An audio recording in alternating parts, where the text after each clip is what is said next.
یہ آل India radio سری نگر ہے۔ اب آپ خبریں سنیے۔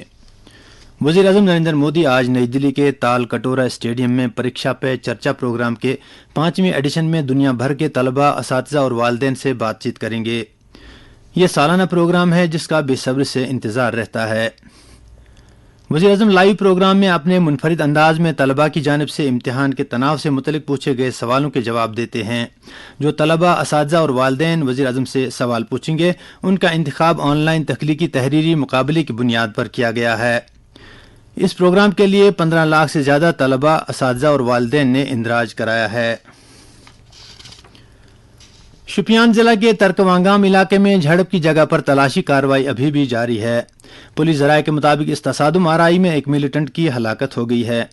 تفصیلات کے مطابق ترکوانگام شوپیان میں فورسز اور ملیٹنٹوں کے مابین یہ جھڑپ کل شام شروع ہوئی تھی اور پھر اندھیرے کے نتیجے میں آپریشن کو روک دیا گیا تھا۔ البتہ جھڑپ کے ابتدائی مرحلے میں ہی ایک ملیٹنٹ ہلاک ہو گیا۔ کارروائی ابھی جاری ہے اور مزید تفصیلات کا انتظار ہے۔ پونچھ ضلع کے سورنکوٹ سب ڈویژن میں کل پیش آئے المناک سڑک حادثے میں مرنے والوں کی تعداد بڑھ کر 9 ہو گئی ہے۔ جیسا کہ پہلے ہی خبر دی جا چکی ہے کہ یہ حادثہ باراتیوں سے بھری ایک ٹاٹا سومو کو پیش آیا جو تراراں والی چوکی کے مقام پر سڑک سے لڑھک کر 300 فٹ گہری کھائی میں جا گری۔ واردات کے نتیجے میں 6 لوگوں کی موقع پر ہی موت واقع ہو گئی جبکہ بعد ازاں 3 مزید زخمی افراد بھی فوت ہو گئے۔ اس حادثے میں 4 افراد زخمی بھی بتائے جا رہے ہیں۔ حادثے کے نتیجے میں شادی کی تقریب ماتم میں تبدیل ہو گئی۔ لیفٹننٹ گورنر منوج سنہا سے راج بھون جموں میں کئی اہم شخصیات نے ملاقات کی۔ ملاقات کرنے والوں میں بارہمولہ کی ضلع ترقیاتی کونسل چیئرپرسن سفینہ بیگ بھی شامل ہیں جنہوں نے لیفٹننٹ گورنر کو ضلع بارہمولہ سے متعلق کئی امور کے بارے میں جانکاری دی۔ اسی طرح سابق رکن قانون ساز دیویندر سنگھ رانا نے بھی ایل جی سے ملاقات کی جنہوں نے ترکوٹا پہاڑیوں میں واقع شری ماتا ویشنو دیوی استھاپن تک جانے والے پرانے راستے کی بحالی کا معاملہ اٹھایا۔ انہوں نے ساتھ ہی جموں کشمیر میں کام کرنے والے ڈیلی ویجروں کی خدمات کو باقاعدہ بنانے اور ایم جی نریگا کے تحت واجب الادا اجرتوں کی واگزاری کا بھی مطالبہ کیا۔ دریں اثنا شری ماتا ویشنو دیوی یونیورسٹی کے vice chancellor professor Ravinder Kumar Sinha اور سینٹرل یونیورسٹی جموں کے vice chancellor professor Sanjeev Jain نے بھی لیفٹننٹ گورنر سے ملاقات کی۔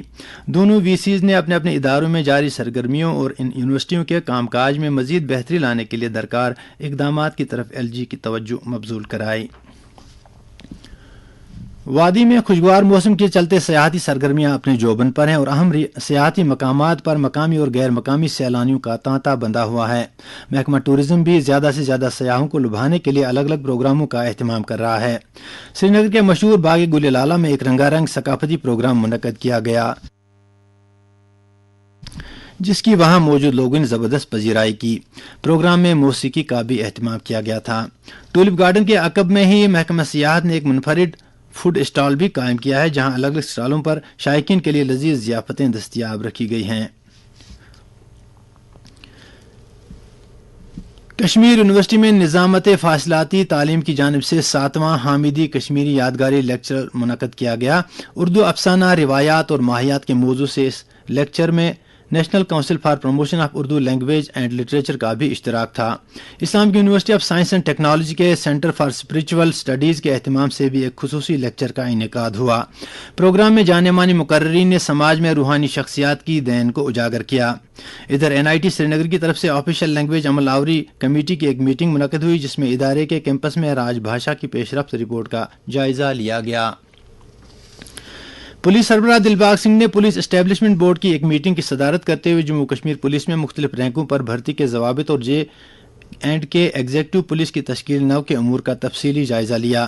میٹنگ میں جے کے پی کے سبھی سینئر آفیسر موجود تھے۔ میٹنگ میں بھرتی ضوابط کے نئے مسودے کو کچھ ترامیم کے ساتھ منظوری دی گئی۔ ڈی جی پی نے کہا کہ نئے ریکروٹمنٹ رولز کی بدولت جموں کشمیر پولیس میں بہتر انسانی وسائل کا انتخاب یقینی بنے گا اور سبھی رینکوں کے لیے ترقی کے مواقع بھی پیدا ہوں گے۔ سری نگر میں رات کا کم سے کم درجہ حرارت 8.4 ڈگری سیلسیس جبکہ جموں میں رات کا کم سے کم درجہ حرارت 17.9 ڈگری سیلسیس ریکارڈ کیا گیا۔ خبریں ختم ہوئیں۔